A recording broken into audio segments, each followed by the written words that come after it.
fuel main engine soon will throttle back to 72% of rated performance down in the bucket, reducing the stress on the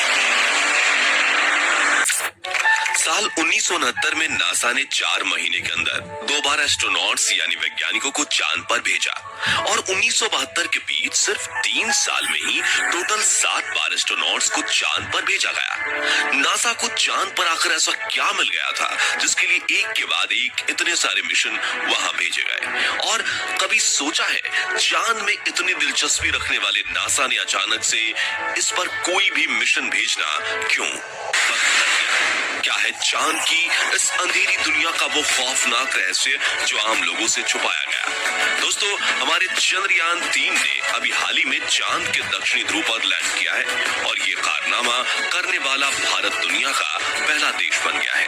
ये सोचकर काफी अजीब लगता है कि नासा और रॉसकॉस्मॉस जो आज से 50-55 साल पहले ही चांद पर पहुंच गए थे, उन्हें चांद के इस हिस्से में जाने की दिलचस्पी क्यों नहीं हुई? जबकि नासा अगर चाहे तो वो कभी भी चांद के इस हिस्से को एक्सप्लोर करने के लिए मिशन भेज सकता है। तो फिर ऐसी क्या वजह है कि 1972 के बाद नासा ने चांद से दूरी बना ली? उन एस्ट्रोनॉट्स ने चांद पर ऐसा क्या देखा कि वो इसकी बात तक नहीं करना चाहते?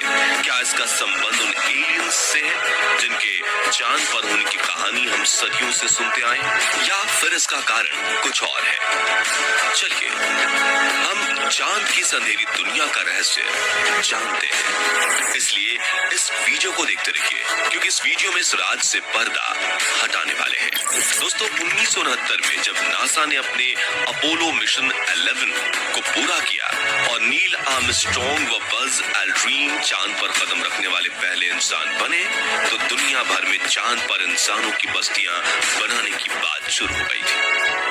आप में से काफी सारे लोगों ने ये अपने बचपन में इस तरह की बातों को जरूर सुना होगा कि इंसान अब चांद पर बसने जा रहा है, वहां जमीन बेची जाएगी और पृथ्वी की तरह ही प्लॉटिंग होगी, साथ ही चांद अब इंसानों का दूसरा घर बन जाएगा। लेकिन आज इस तरह की कोई भी बात हमें कहीं भी सुनने को नहीं मिलती। इसका कारण ये है कि जिस नासा ने इन सारी बातों को जन्म दिया, 1972 के बाद अचानक उसने खुद ही चांद में दिलचस्पी लेना बंद कर दिया और धीरे धीरे लोग इन बातों को भूल गए।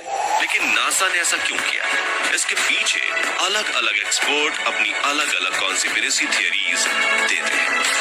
ऐसी एक थियरी में बताया गया है कि अपोलो 11 मिशन के दौरान नील आर्मस्ट्रॉन्ग और बज एल्ड्रिन ने चांद पर बड़े बड़े टावर्स देखे थे जिन्हें वहां रहने वाले एलियंस ने बनाया था। कहा जाता है कि इन टावर्स को एलियंस ने हम इंसानों पर नजर रखने के लिए हजारों साल पहले बनाया था, लेकिन आज ये चांद पर पूरी तरह से वीरान पड़े हुए हैं। दावा तो ये भी किया जाता है कि अपोलो मिशन के दौरान नील आर्मस्ट्रॉन्ग ने नासा के ग्राउंड स्टेशन से लाइव बात करते हुए इस बात के बारे में बताने की कोशिश की, लेकिन नासा के वैज्ञानिकों ने बातचीत के उस हिस्से को कट कर दिया ताकि दुनिया को इस रहस्य के बारे में पता न चले।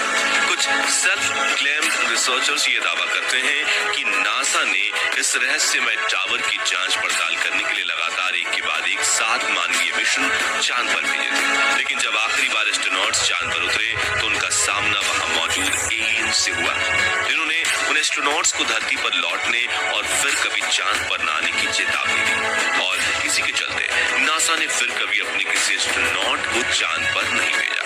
खुद नील आर्मस्ट्रॉन्ग भी अपने एक इंटरव्यू में इस बात का खुलासा कर चुके हैं कि जब वो चांद की तरफ बढ़ रहे थे तब एक अजीब और अज्ञात परछाई ने काफी देर तक उनका पीछा किया था।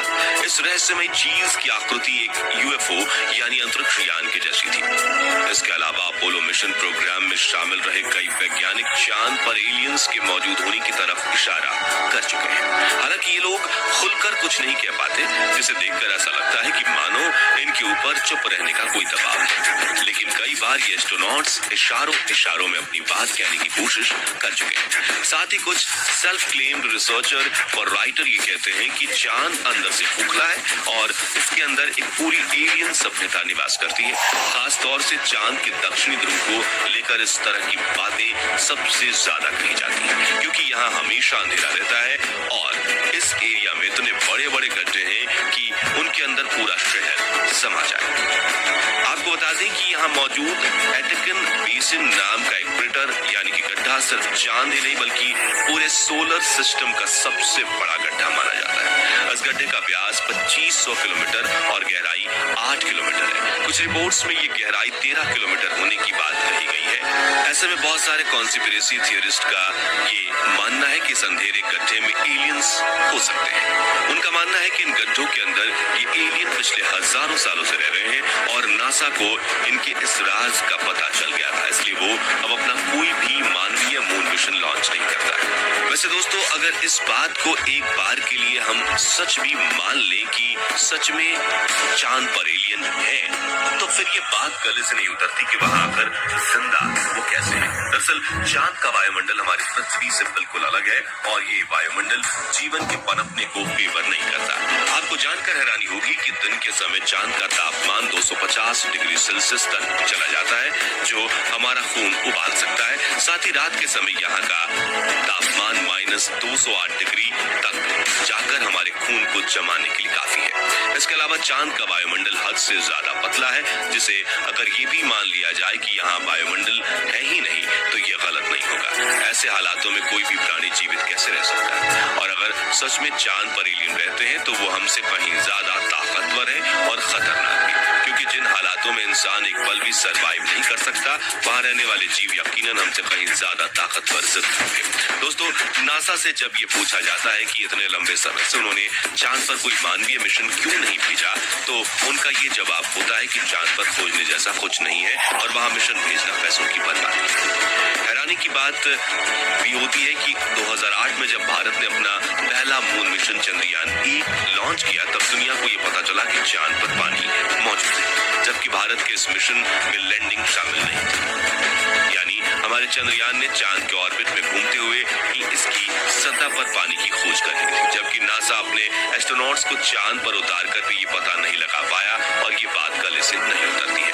बहुत से लोग ये कहते हैं कि नासा को चांद पर पानी होने की बात बहुत पहले से पता चल गई थी, लेकिन उन्होंने दुनिया से इस बात को जानबूझकर छुपाया था ताकि लोगों को यकीन हो जाए कि चांद पर खोजने लायक कुछ नहीं है और उन्हें इसमें कोई दिलचस्पी नहीं रहे। अगर ये बातें सच है तो फिर एक सवाल ये उठता है कि नासा आखिर इन सब चीजों को आम लोगों से क्यों छुपा रहा है? उसके ऊपर ऐसा दबाव क्या है या उसकी ऐसी कौन सी मजबूरी है कि वो लोगों को इसके बारे में कुछ नहीं बता सकता, जिसका जवाब किसी के पास नहीं है। बहुत एक्सपर्ट्स तो यहाँ तक दावा करते हैं कि 1960 से ही चांद पर मौजूद एलियन से नासा संपर्क में है और उनकी उन एलियन से बातें होती हैं और उन्हीं ने शायद नासा को उनका राज खोलने से मना किया हुआ है। लेकिन इससे पहले कि आप लोग इस मुद्दे को लेकर किसी निष्कर्ष पर पहुंचे, हम आपको बता दें कि आज की वीडियो में हम एलियन और उनके रिलेटेड जितनी भी बातें बता रहे हैं वो सब कॉन्स्पिरेसी थियरीज पर आधारित है और इसका मतलब ये है कि लोगों ने तर्क देने के लिए बातें तो कही है, लेकिन